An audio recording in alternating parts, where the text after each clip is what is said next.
We are on session 44. 44? This is amazing. Where does the time go? Wait, what? There's no time. That's true. There's only now. This is the only moment that counts. And when you watch this, that will be the only moment that counts. Exactly. Amazing how that works. All right. Let's see, where to begin? There is a peculiarity with the letters that we just covered, the one starting with 70 A, B, and C, and then for a couple more after that. There's something unusual with the actual letters, KH's handwriting, which is pencil. He used a blue pencil, and only in those letters, I think it was about 5 letters, there are some very strange lines. The best picture of it, and we'll show you the actual photo of this on screen, they have lines, distinct lines through them. Now, were these only in several of the letters, or? Yes, only in just a very few. And there's been a tremendous amount of speculation as to what that was. And of course, the easiest explanation is it's like a fabric that has a grain in it. And he was writing on top of that. But people have tried to duplicate that and have not come anywhere close. And So in other words, the paper that he was writing on might have had some ridges and valleys causing the lines to appear. And possibly, but I don't think so. Who knows? But it is just one more mystery in all of the other mysteries we encounter in these wonderful letters that we're studying. Are these the same examples of the ink being inside the paper? That's a different one. Okay. These are pencil, blue pencil. You did say pencil. So, right. yeah, some of his writings were pen, almost always blue ink, and a very distinct blue, not a blue-black. And also when he wrote in pencil, and both of them did write sometimes in pencil, but KH more often, and he wrote more often, he would use blue pencil and Morya would use red. This book, by the way, is a very important book, not specifically for the Mahatma Letters. Well, yes, it is, actually, because we're going to get into a story in the coming months where there's really an investigation going on as to whether or not these Mahatmas were real, and whether or not HPB invented them, and whether or not she wrote all of these 140 letters. That'd be very impressive. Herself in 2 different personalities, completely distinct from her own. Would have been a great feat, and explaining really deep esoteric philosophy at the same time. Information that she didn't even know in her own brain. So this man was actually a member of the SPR, the Society for Psychical Research. And he's in modern days, in the last century, but not in her time. This SPR, we'll find out, wrote an article denouncing HPB as a fraud, a charlatan. So is the attitude of this book intended to denounce as well? No. Okay. He was a member, but he's also a handwriting expert hired by government. He was a member of? He wasn't a member of the Theosophical Society that I'm aware of. But let's see when this was published. It was 1997.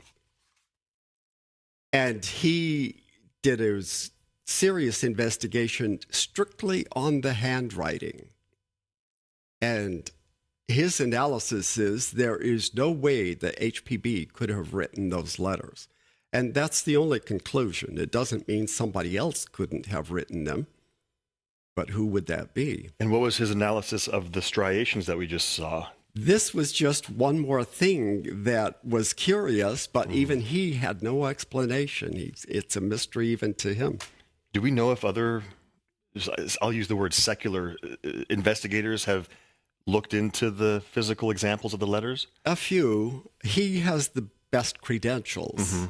So this is by far the best book. It is called H.P. Blavatsky and the SPR. The book is by Vernon Harrison. So just one more bit of information for those who like to study these things. Does that book mention the ink, the impregnation It of the does. ink? I'll have to reread his section of it and see. That'd be As nice far to as show I as well. remember, though, he didn't have an explanation. He just acknowledged that that was the case. Wow. We're in the middle of a letter from K.H. to Hume. This is a convoluted story, so I need to recap just a little bit. Hume decided he was going to alert the Mahatmas to a scheme that his secretary, a young man named Edmund Fern, had hatched. And he thought that they would forever be grateful to him for alerting them to the fact that he was trying to trap them. They weren't going to be trapped, but he had no confidence in them. He didn't think they were what they claimed to be. So Fern had come up with a plan to say that he had a vision in which three personalities appeared to him. One of these individuals was Morya, who was the Mahatma who was testing him to see if he could make it as a Chela. And the other was K.H., who wasn't really involved in this except incidentally. And then the other one, we don't know for sure, but it sounds like it's probably the Mahachohan. So in this dream, this vision that he had, because he was clairvoyant, he said that these three individuals appeared to him and communicated information. He then contacted his guru, Morya, and said, "Do you want me to publish this information? Would that be helpful?" So he was expecting that depending on what they said, that would give him some ammunition to divulge whether or not they were true. So Hume, always looking out for Hume, said, I'm going to let them know what's going on here so they won't get trapped, and then they'll be very grateful to me for alerting them to that. So we're in the middle of this kind of convoluted story. K.H. got mixed up in it because Fern sent a letter directly to K.H. and involved him in it. And so the Mahachohan told K.H. to write a letter to Hume answering his supposed information he was divulging. And K.H. really didn't want to because, number one, he wasn't directly involved with Mr. Fern, who was a young man about mid-20s. He really didn't want to write this letter, but he did. And he's trying to be more like Morya, trying to be more forceful than he normally is. He's doing a good job of being direct and not too harsh, I don't think. Yeah, he is. And we learned from this that lying is a refuge for the weak. And he's acknowledging that anytime we tell a lie, we're, first of all, normally protecting our ego or protecting someone else's ego that we care about. When we read that, I know I had an emotional reaction to it because it's true. It's true. It's the easier way out a lot of the times, but the easier way out is not the better way usually. No, and this is really valuable information because this is stuff we can apply in our everyday lives. If you want to make your life easier and simpler and less stressful, pay attention to this because this is exactly how you do it. That's one of those nuggets that isn't one of the more fun, exciting teachings, but one of the more valuable, practical, usable ones that can really create transformation. And the more you apply it, the more exciting it becomes, because guess what? Your life gets a whole lot easier. And this also goes without saying, when you are scrupulously honest and you do have very high, unwavering ethics, the exciting, sexy things like the siddhis are then given to you naturally in the best way, not the other way around. We don't hold our breath for 10 minutes and try to develop clairvoyance before we become scrupulously ethical. It's the former of the two methods, the ethics and the honesty first. Then we get the responsibility of the powers that some of us want so badly. There's one other thing that we covered last time, but kind of missed an important aspect to it. Remember in the last session, KH was saying that when they test their chelas, unlike the Jesuits who do the dirty work themselves and who lie and commit all kinds of crime for the better good in their mind, the Mahatmas never tell a lie except in testing their chelas. And even then, it's normally delegated to their minions, who are who? The upper students. The Dugpas. Oh, right, yes. The brothers of the shadow. We learned in an earlier letter that KH communicated with them. He actually went to visit one of their monasteries, Sakyajang, and had interaction with these brothers of the shadow because they're doing their job. They're promoting evil in the world, and that is part of life. Do they believe they're practicing gray or black magic, though, or do they think it's white magic? I believe that they convince themselves that they're on the right track, that this is for the good of humanity, when in fact it's all selfish. When we say that the masters used them to test the Chelas, that's not manipulation, is it? Of the Dugpas themselves. They love to do it. What was the tone of KH's? Was it like a request? Hey, can you do this for me? Or was it more like, I'd like you to talk to my Chela? Or how do you think that went down? I don't want to speculate too much, right. But here's the gist of what I realized that we missed last time. And that is something that HPB mentioned and one of the Mahatmas has mentioned in the past. And that is that for any potential Chela, they're given a choice. There are two roads that open before them. One is the long path that we know in HPB's poem, the steep and thorny road that takes lifetimes to accomplish. The other one is a very quick road to gain cities, and that's the one that Hume wants. So I think that's the tone of this conversation, is that I need you to act sort of like the devil in the story of Job. You test our Chela, see if he wants to join your group or whether he's going to hold out for ours. And that's actually completely honest on Exactly. KH's, because that is what the test is designed to do anyway. And they warn them ahead of time. And yet many of them still fail. Well, it's almost like there's nothing that KH isn't revealing to the Dugpa, though. He's saying, honestly, if he wants to join, we want that too. We don't want to force him, but go for it. Have at her, basically. And they would like nothing better than to get one more recruit, especially That's among interesting. Europeans. And of course, they would oblige because they would want more recruits. Right. So that was just one more insight. This is interesting. That we get when we study these. There's a reason we call these secrets of the Mahatma Letters, because we're extracting and mining golden nuggets that other people have missed in the past. This gives us clues for our own path too. We don't necessarily know that we're being tested. Obviously, we've said this many, many times, but this is a clue. Is there a shiny object being dangled in front of you? And this is my own self-talk also. Do I have any shiny objects that may be attracting me?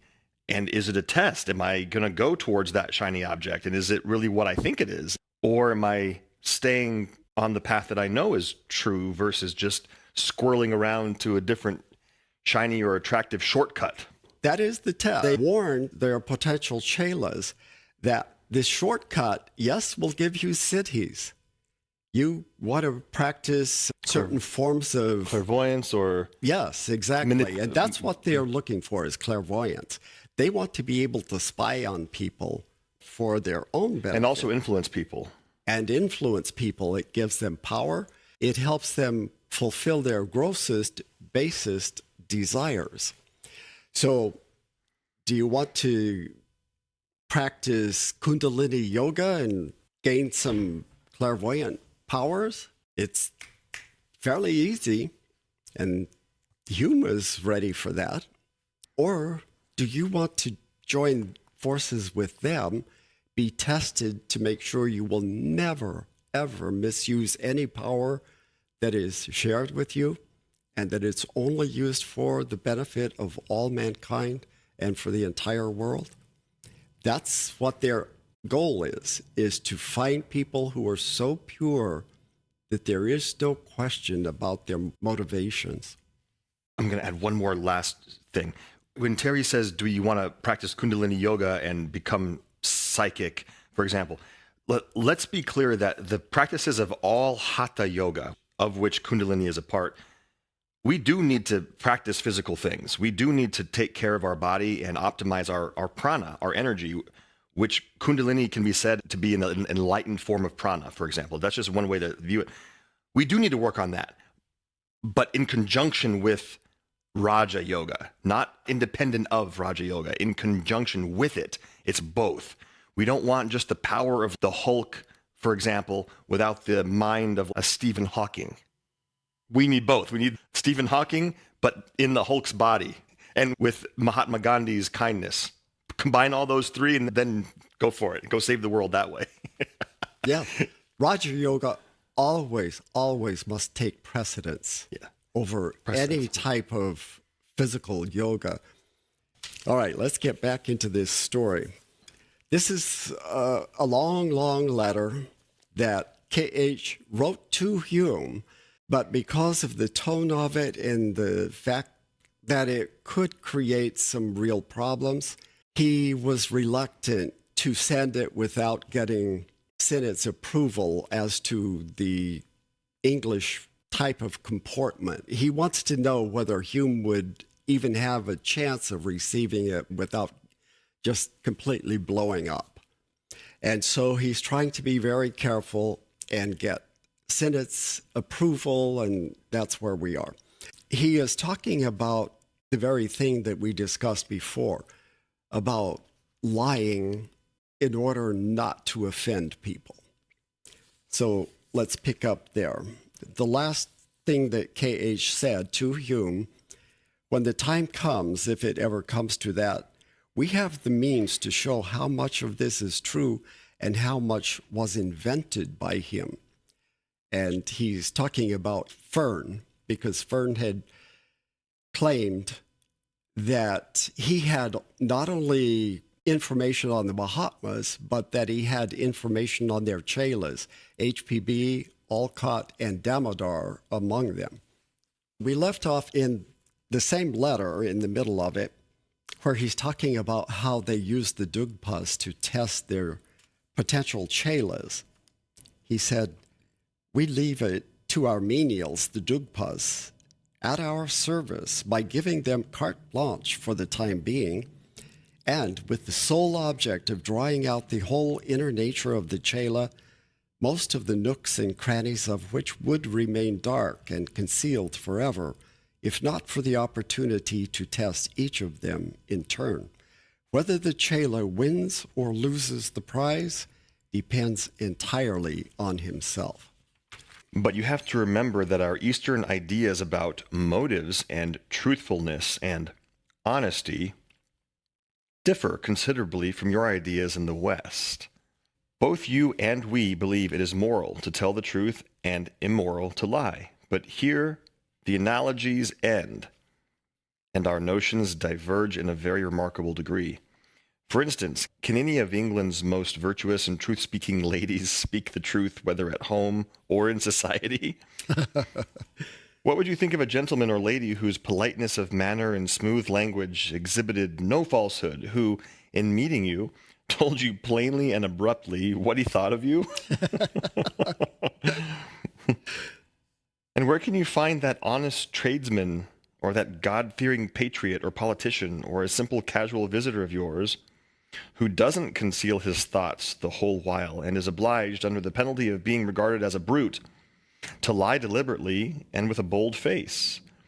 And this is true everywhere. Yeah. People don't like to offend people because, number one, they will flash out in anger. And nobody wants that. Nobody wants to have to put up with somebody's anger. And when you tell people certain truths, that's exactly what they do. They use that as a weapon to force people away from them. And it's very effective. Flash out in anger, throw that flamethrower at them. It's an interesting thought experiment, though, because what we're suggesting here is that what if everyone always was completely truthful? It wouldn't work as we currently live, but is there a utopian example where, because I mean, obviously, wouldn't we want everyone to be honest always? I would, But most people wouldn't. But could that work? It wouldn't work now, that's for sure. But good morning. You look messed up. Did you clean the wax out of your ears? Because I see some yellow in your, like, do we want to do that? You have a choice. You have a choice of whether or not you can say something. Right. And Paul is right, though. We want to figure out how they operate because they're far more truthful than most people in society. But look at advertising. Imagine if they only told the truth. We're putting all of these ingredients in your food, not because they're good for you, but because they will make you addicted to our product. They will make you fat. They will make you sick. But guess what? You're going to buy more of our product. What company is going to tell you So they that? just wouldn't say it, but maybe the advertisement, instead of being a nice, flashy, colorful ad that attracts you, it would be a series of data points. Here is what you get when you buy our product. Yes. And you'll see it, say, okay. And then the next ad for the competing product, here is what you get when you buy our product. And it would have different things. And we would just say, okay, do I want the red coloring that causes cancer and the addictive quality things? Or do I want the, I don't know. How would that work? Well, here's the difference. Do you appeal to people's emotions or do you appeal to their intellect? Intellect is always the higher road. If you're telling the truth, emotions mean that people are easily manipulated. And politicians and CEOs know that. They know how to manipulate people. They don't care about the good of the people, most of them. Very few. They care about how to get what they want, their vote or their money. This thought experiment right now, I don't think a society can work if we were all Mahatma level. No, not at this point. But I don't know that any society, there'd be no point to having an advertising industry and having a business to advertise, because you could never convince anyone to do anything because there'd be no ego to appeal to. And this is the point. We live in a very divergent society. That's the We've point. got the very lowest and the very highest among them. We've got a lot of the lower ones and very, very few of the more advanced individuals among us. So any person who is watching this series, you have the opportunity to decide, do you want to stay with the people who are still easily manipulated by advertising and by anyone who wants something from you? Because it's going to result in pain. When we talk about eliminating pain and suffering, that's what causes pain. Your emotions, your needs, your addictions. And only after you start releasing those one by one and start moving up to a more purified state of being, will that pain and suffering be reduced and eventually eliminated? Yeah. I'm a little bit charged up because I've been paying too much attention to this United Healthcare thing that's going on. And it's very disturbing. And that's business as usual in America. It's extremely disturbing that it's business as usual. Yes. I've been researching this sort of thing for the last several years because I was trying to figure out what went wrong with our country. And I figured it out. It's exactly that. It's greed and corruption, and it's everywhere. It's everywhere, especially in the healthcare where we're supposed to be taking care of people's health. And our country spends almost double what any other country spends on health care. And we have less care as a result of that. And we have still people who have no insurance. Subpar. So tell me what's wrong with that. And it's greed and corruption. That is why you seem so surprised, if not offended, whenever you find a person who will tell you the truth to your face. And also why it seems impossible for you to understand that a man may have no ill feelings against you, and yet tell you to your face what he honestly and sincerely thinks of you. This is explaining how they operate. And it is out of pure love. They're never upset with people or feeling superior to people. It's about telling you something that you may not recognize or admit to yourself. And then you can do what you want with it. You can get angry if you want, or you can say, you know what, he's absolutely right, but I don't feel like I want to change that just yet. Or you can say, you know what, if I made an effort, I could get rid of that. Something that you say a lot in these types of contexts is, first of all, is it necessary to say it? And if it is necessary, then yes, we do it. But disclosing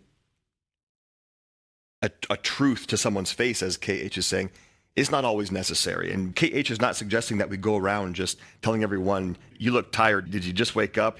Is it necessary? And sometimes a coming to Jesus discussion is necessary. Yes. And that's what we're talking about. Yes, and he's talking about Hume. They're on the verge of losing him forever. And he's really, really putting a lot of effort in trying to save him as a potential Chela, and if not that, at least a friend instead of an enemy. It's that crucial right now because Hume is getting more and more demanding. We're going to see a little bit more of how that is working on his part. In noticing Morya's opinion of yourself expressed in some of his letters, you say he has, quote, a peculiar mode of expressing himself, to say the least, end quote. He is, of all the men I know, the one to do it without the least hesitation. And I can learn from him. I sugarcoat too much sometimes. And for this, you call him, quote, an imperious sort of chap, very angry if he is opposed, end quote. But add that you bear him for it no malice, and like him none the less for that. And by imperious, he means high and mighty, haughty, superior, above everyone else. Now, this is not true, my brother, and you know it. However, I'm prepared to concede the definition in a limited sense and to admit and repeat with you, and he is at my elbow. Like physically?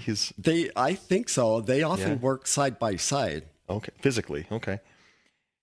That he is a very imperious sort of chap, and certainly very apt to become angry sometimes, especially if he is opposed in what he knows to be right. He can get passionate. The masters are still, they're humans. Yeah. I mean, they're superhumans, but they're humans. Yes, exactly. So this is why we get insights into how they operate. They're revealing themselves to us here. Would you think better of him were he to conceal his anger, to lie to himself and to others, and so permit them to credit him with a virtue he doesn't have? Well, that's what you do. That's what the Europeans do with their properness all the time. Mm-hmm. Oh, I'm proper. Yes. Exactly. And Yeah. they pretend to have virtues that they don't have. That's what he's saying. Right. And we know religions that do that. We know groups that do that. We know people that do that right now today. If it is a meritorious act to root out all feelings of anger so as to never feel the slightest outburst of a passion we all consider sinful, it is a still greater sin with us to pretend that it has been rooted out. Mm-hmm. This is the practical stuff. This is like Eckhart Tolle Yes. right here. And yet in Western ideas, everything is brought down to appearances, even in religion. Yes. Yeah. A confessor doesn't ask his penitent whether he felt anger, but whether he has shown anger to anyone. Is that true? Apparently, they would know. So Wow. I'm Well, that's assuming silly. that the priest doesn't say, did you get angry at somebody, but did you show anger?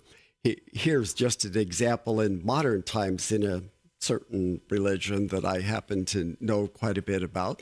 They used to ask, are you honest with your fellow men in your dealings with them?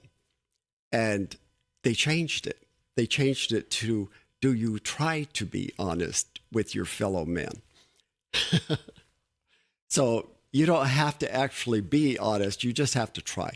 And of course, you can say that you try. Of course. Everybody, oh, yeah, I always try to be honest. That seems really, really strange to me, but that's how religions operate.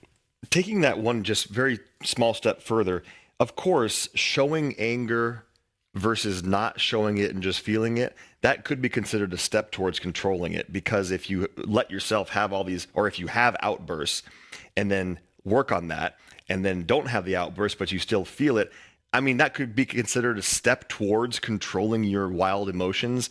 But we know the intention here isn't just that. Yes, we shouldn't punch people and fight and swerve our car and slam on the brake. Neither should we feel those things in our heart either, but reducing it down, learning to control it is worthwhile. So. Getting rid of anger is possibly the most difficult of the emotions to overcome. It's huge for a lot of people. Yeah. It has been for me, and I've worked at it for 45 plus years and have reduced it quite a bit. So I'm pleased with the progress, but I used to get extremely angry when I was a child. Yeah. I can't picture it, but you say that. I used to have red hair, and you know what they say about redheads. Thou shalt, in lying, stealing, killing, etc., avoid being detected, seems to be the chief commandment of the Lord gods of civilization, those being society and public opinion.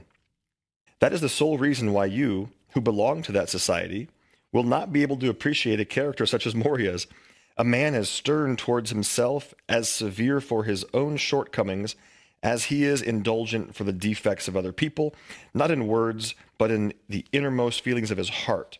For while always ready to tell you to your face whatever he may think of you, he still was always a stauncher friend to you than I was, who may often hesitate to hurt anyone's feelings, even in speaking the strictest truth. That's me. I try to save people's feelings too often. And this is very true of Morya. He is very stern. He will tell you to your face what problems are holding you back. And yet he is just as kind and loving and caring as KH is. KH is saying that those qualities make him a stauncher friend. Yes. Which friend do you really want if you're on the path? Do you want the one who just lets you continue to get away with stuff that you shouldn't? Or someone that calls you out on it, says, you know what?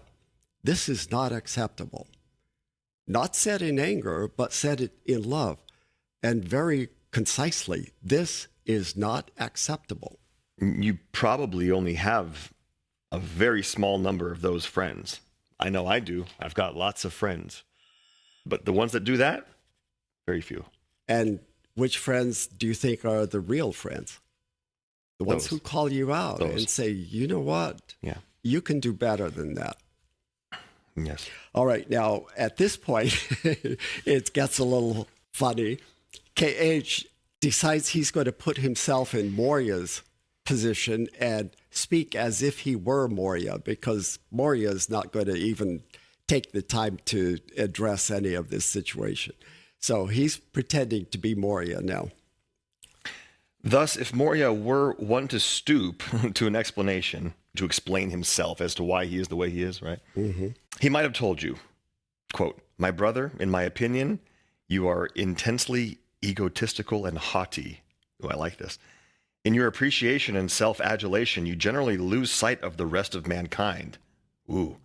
"You can't stand contradiction, even when your conscience tells you that you are wrong." Oh my goodness. This is good. "You are unable to forget the smallest slight, though I admit you do forgive." Now, this is, so many people can't forget the smallest slight. They can hold on to it for years sometimes. 30 years later, they still remember that time that Even a small thing, right? you dissed them. Dissed.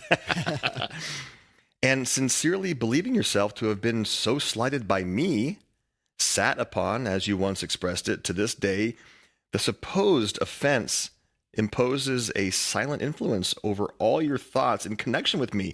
See, that's terrible. Hume is letting an imagined offense cloud everything regarding his thoughts about KH. That's terrible. Yes, and we all do this. We do too. this with different people and things. Yes, we do. So be aware of it and watch it. Watch it very carefully. It hampers our progress. This is how we make progress. Yeah, exactly. You have to be very precise in your thinking and recognize, not just recognize, but determine to do something about it. You can't solve all of your defects at once, but you can work on 5 or 6 different areas at once. Certainly can. Patanjali says we can work on 8. That's why he has 8 limbs in the Raja Yoga path. We need to work on all 8. This little thing here that he says, "You've sat upon, to this day, a supposed offense, and it imposes a silent influence over all your thoughts."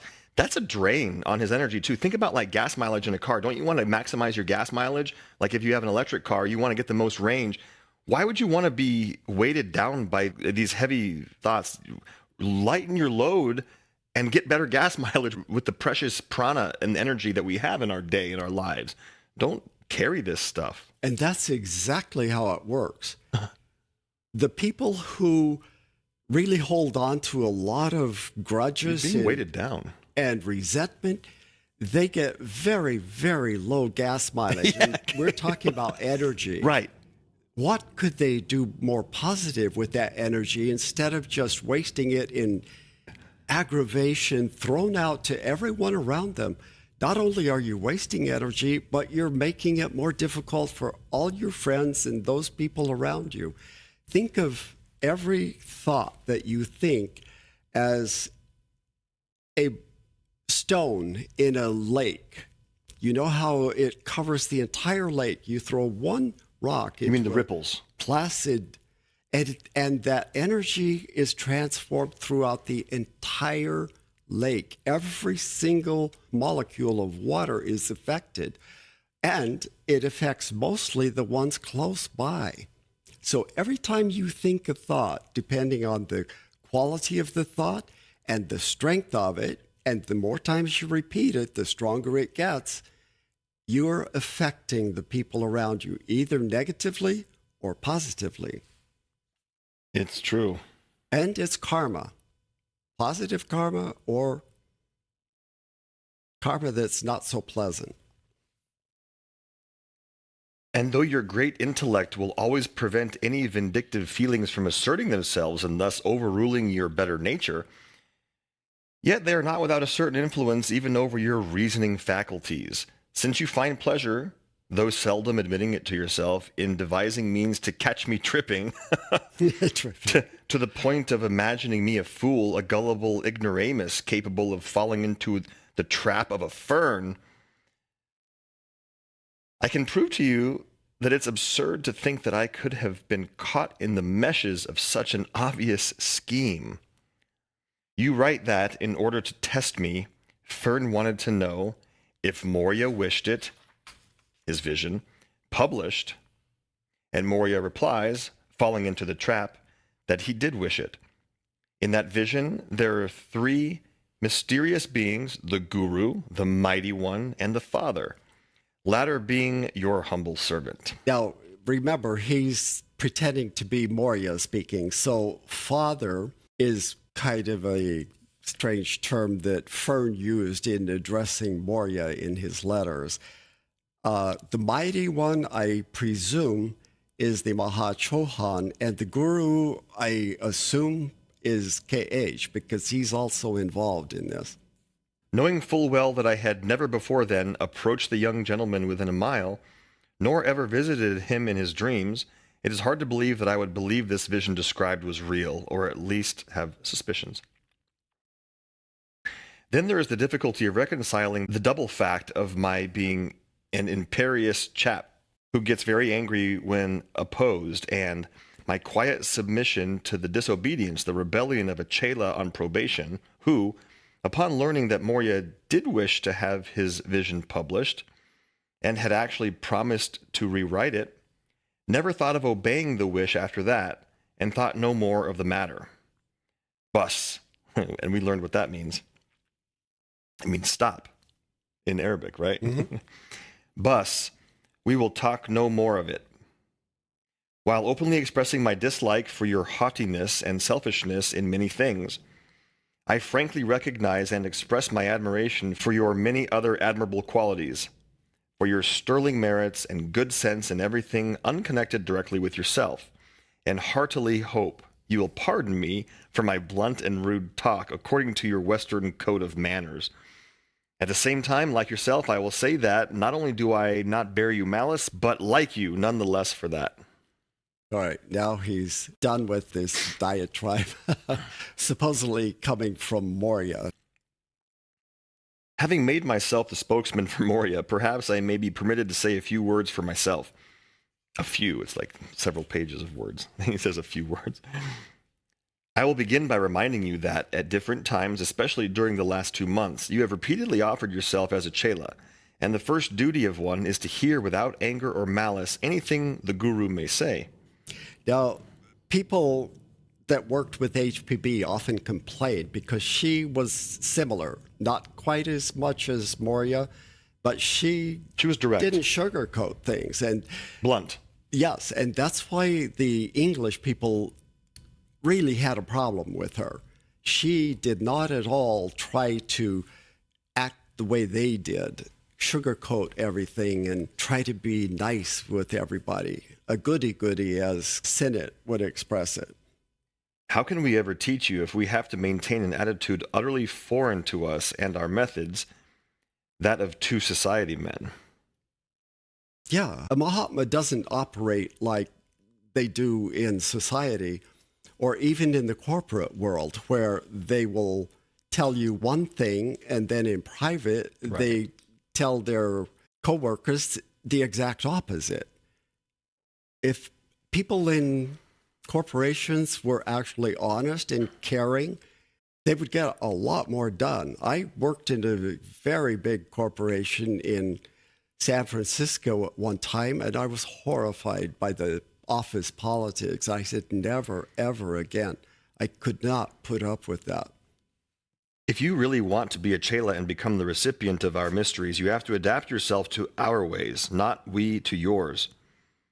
We've heard that many times in our teachings so far. Come out of your world into ours. Until you do so, it is useless for you to expect any more than we can give out under ordinary circumstances.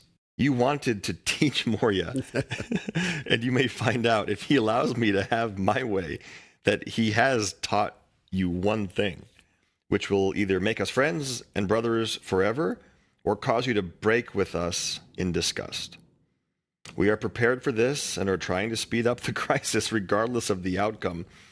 November is fast approaching, and everything has to be settled by then. So this is interesting. Apparently, the Mahachohan is saying, we need to bring this to a head here. These Englishmen, and especially Hume, has been vacillating and not moving forward very well. And we're getting close to the 7-year trial period ending. And so let's put some pressure on him and see which way does he break, or does he not break, or does he decide, you know what, to hell with him. The second question is, don't you think, good brother, that the uncivilized, imperious chap who would tell you his mind, honestly and for your own good, and at the same time would carefully, though unseen, protect you and your family from possible harm from a ruffian Muslim bent on getting revenge on you? Now, he throws in this little sentence and doesn't explain anything, but do you know who he's referring to? Who's the ruffian Muslim? Mirza Murad Ali Beg. Okay. He apparently took offense at something that Hume said, and in his very distorted mind, decided he was going to get revenge on him. So he's saying that Morya is protecting Hume and his family from this madman who is out for revenge. Wow. Don't you think he is worth far more than a British gentleman who tears your reputation to shreds behind your back and yet smiles at you and heartily shakes hands with you whenever he meets you? I can see that you have the right to feel angry with Morya, for he has done something that, though in strict accordance with our rules and methods, would be deeply resented by a Western mind. And had I known it in time, I certainly would have prevented it being done. Mr. Fern is quite welcome to catch us and expose us, not only for his and your protection, but for that of the whole world, if that could in any way console him for his failure. And fail he will, if he goes on playing this double game. The option of receiving him or not as a regular Chela remains with the Chohan. Morya has simply to have him tested, tempted, and examined by all and every means, so as to have his real nature drawn out. See, there we go. This is a rule as unavoidable with us as it is disgusting in your Western sight, and I couldn't prevent it even if I wanted to. It is not enough to know what a Chela is capable of doing or not during the period of probation. We have to know what he may become capable of under different circumstances and every sort of opportunity. Well, that's very tough to do, but I guess they have to just provide different tests, right? It's very hard to see the future of what he might become. And this is an important point. The Mahatmas cannot predict the future based on this and many other instances. They can only see what would happen if nothing changes. Right. But people are changeable. Yes. They can change just like that. A person who seems to be on the right track all of a sudden just goes off on a very different tangent.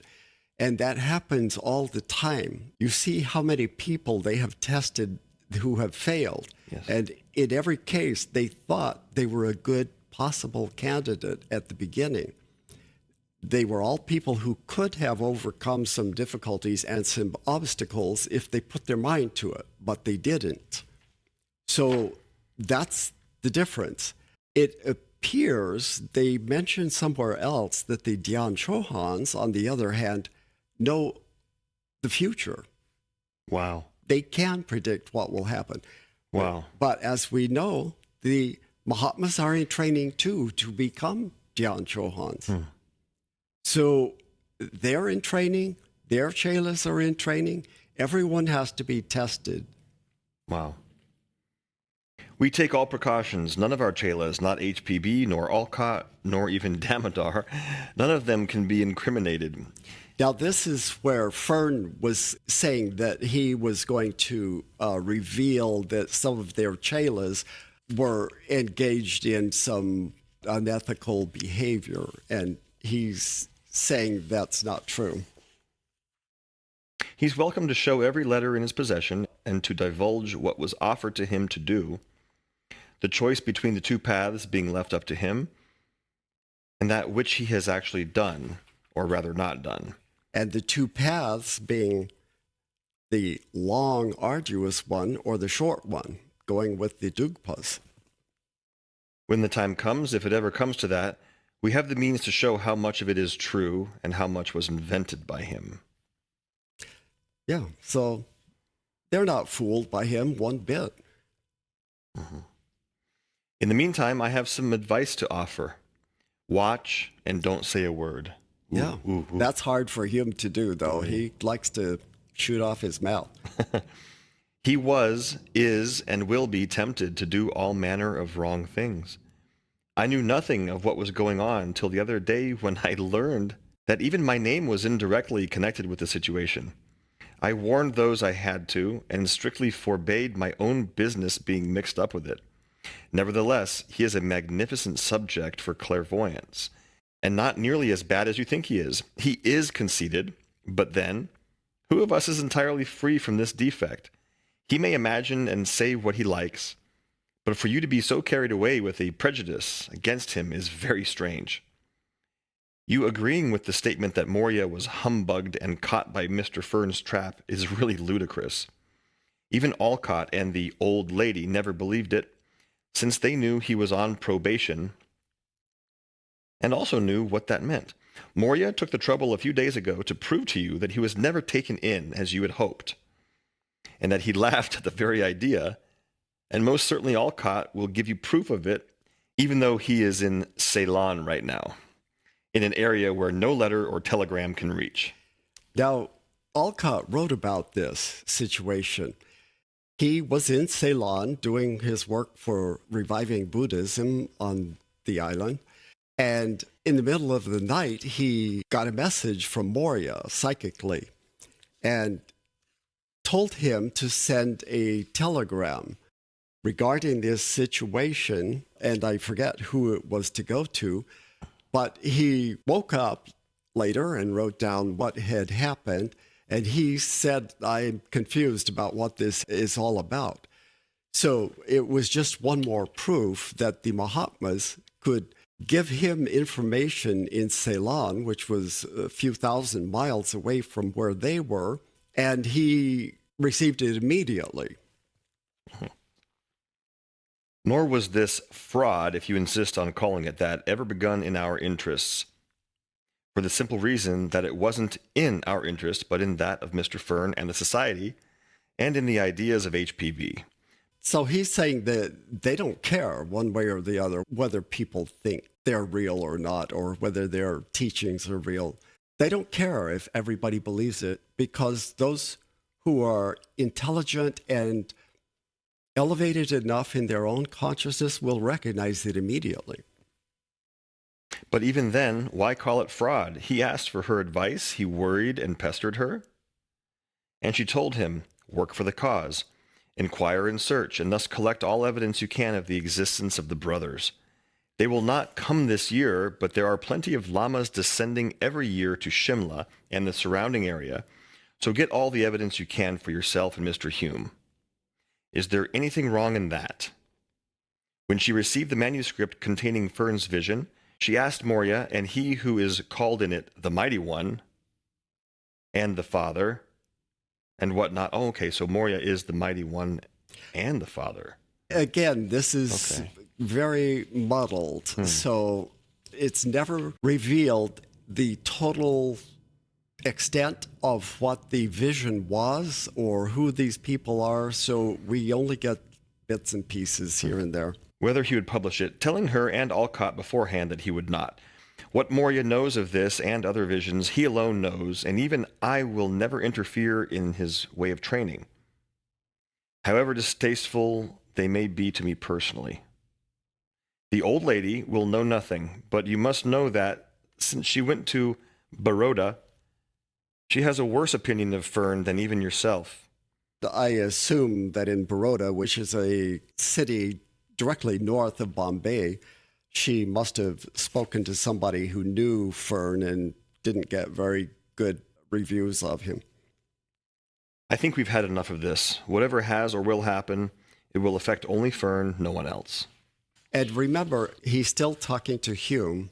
And now I would like to say a few parting words to you. Notwithstanding the painful knowledge I have of your almost only defect, one that you yourself confessed to me in your letter, believe me, my dearest brother, when I say that my regard and respect for you in all other things is great and very sincere. Nor am I likely to forget that, for many months, without expecting or asking for any reward for yourself, you have toiled day after day for the good of the society and of humanity at large, in the simple hope of doing good. And I pray you, good brother, not to regard as reproaches any remarks of mine. If I have argued with you, it was because I was forced to do so, since the Chohan regarded your suggestions as something quite unprecedented.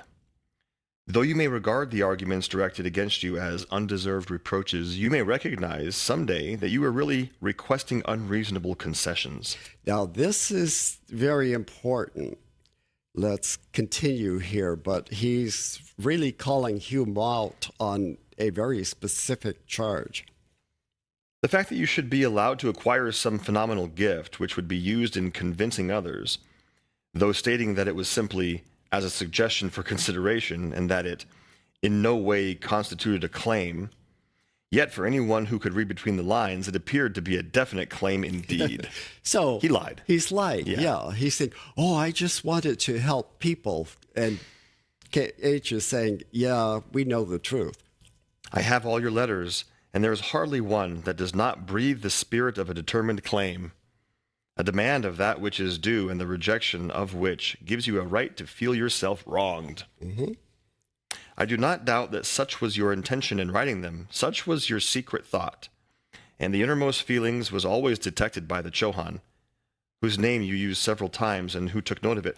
So the Chohan really is involved, like with every letter? Yes, absolutely. And at different times, he was very happy with the way Hume was responding to suggestions. And other times, he's quite unhappy. And right now, he's not very happy. We're never given a name for the Chohan, are we? No. Do we think he has a physical body? Is he up there in India somewhere, or was he physically there? At the time, yes. Wow. In fact, remember when the two Englishmen first wrote to KH back in 1880, KH traveled all the way from Tibet over to near Lahore, which is in present-day Pakistan, because the Chohan was there, somewhere near Lahore, and he consulted physically with him. Wow. So you undervalue what you have received so far on the ground of inconsistency and incompleteness. I have asked you to make notes of the inconsistencies, as you regard them, in our arguments for and against the existence of God, and with the supposed contradictions in respect to accidents and suicides. Send them to me, and I will prove to you that there are none when one knows the whole doctrine well. In your opinion, it is not worthwhile to be working merely for the second-class minds. Yes. And you propose either to get all or to leave the work entirely if you can't immediately get a scheme of philosophy which will bear the scrutiny and criticism of such men as Herbert Spencer.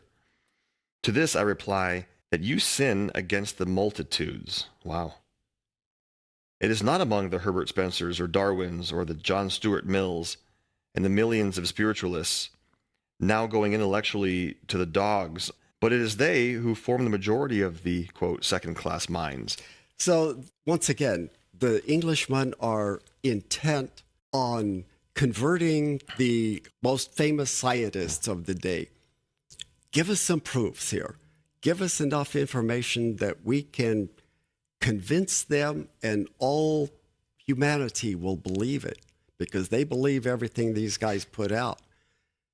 Give us the ammunition we need, and you'll have everyone believing in your philosophy. And they're saying that's not who we want to convert. We want to convert a few individuals here and there who are willing to make the sacrifices necessary. A lot of scientists have huge, huge egos, and they don't operate always ethically.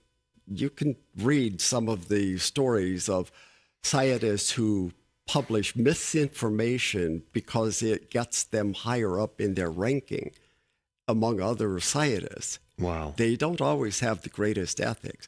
They will invent things that they don't care whether people use them for destroying people or for helping humanity. They don't care about the results of it. They want the recognition and the fame that comes with it. It's very interesting that the masters don't want to prove to the world. No, they don't. That's another clue to see if we're following the right teacher. If they appeal to the majority of the people in the world, they would have to bring their standards way, way, way, way down. That's the only way that you would have mass appeal. Yeah. And look what appeals to even the religious people. It's these mega churches with big bands and all of the hoopla and the emotional drama. If you're following a teaching or a teacher that wants the mass appeal, I think it's a red flag. Yes, it absolutely is. Now, it's a rare instance when a quality, true teacher has mass appeal, I think. Like Eckhart Tolle is one of the very few that I know of. If you just had patience, you would have received all you would like to get out of our speculative philosophy. And by speculative, I mean that it would have to remain such to all except adepts. But really, my dear brother, you are not overloaded with that virtue. Being sarcastic. Of patience. That's funny. Yeah. It would have to remain speculative? But not necessarily. A Chela can practice some of these. Some of them. But he wants to know everything that they know. And they're not going to reveal that even to their highest Chelas. Right. My brother, I feel deeply grateful to you for what you have done. I'm not very demonstrative by nature, but I do hope to... Funny. He's so honest. I love it. I think he's very demonstrative, KH. Yeah, he is actually. But I do hope to prove to you someday that I'm not an ingrate as you think. And he said many times, ingratitude is not among our vices. I'm very grateful. You have always complained to Sinnett, and even in the beginning to Fern. Now, please understand me. I'm not complaining, but the fact that you address me as master in your letters makes me the laughingstock of all our chutuktus who know anything of our mutual relations. And that's another word for hobilgan that we've seen before. The Chohans that are most venerated, some of their long-term Chohans that really have a lot of wisdom. Why would he be the laughingstock? Because the word master sarcastic is... Well, first of all, he's not an accepted Chela. An accepted Chela could use that term with reverence, but he's kind of using it sarcastically. Yeah. Okay. I would never have mentioned this fact except for the letter from Subba Rao to myself and another to HPB, both enclosed herewith and filled with sincere truths. Oh, so he's sending those two letters back to... Yeah, so these real Chelas are complaining about him, and so he's sending him their letters. Look at these, and then send them back to me. You will please return both to me after reading them.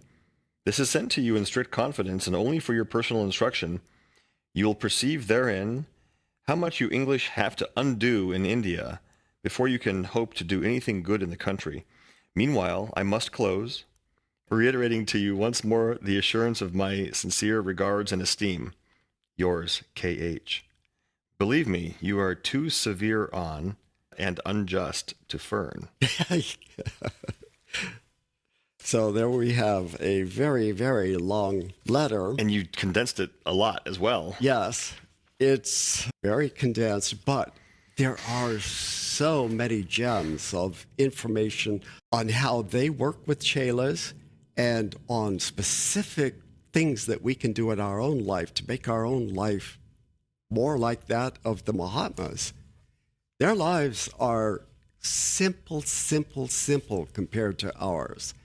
And by simple, I don't mean easy, because their love of humanity makes it very, very hard work. But on the other hand, they don't have the attachments to the outcome. If people accept their advice, if they are helped by it, good. If they ignore it and continue to suffer, they're not going to lose any sleep over it. They don't obsess about things like we do. So many good bits of information. This series has taught me an enormous amount already. So if nothing else, if Paul and I learned something from this, it's still worth all of the hundreds of hours that we put into producing this series of Secrets of the Mahatma Letters. All right. We'll see you in session number 45 with some more exciting tidbits of information. Namaste.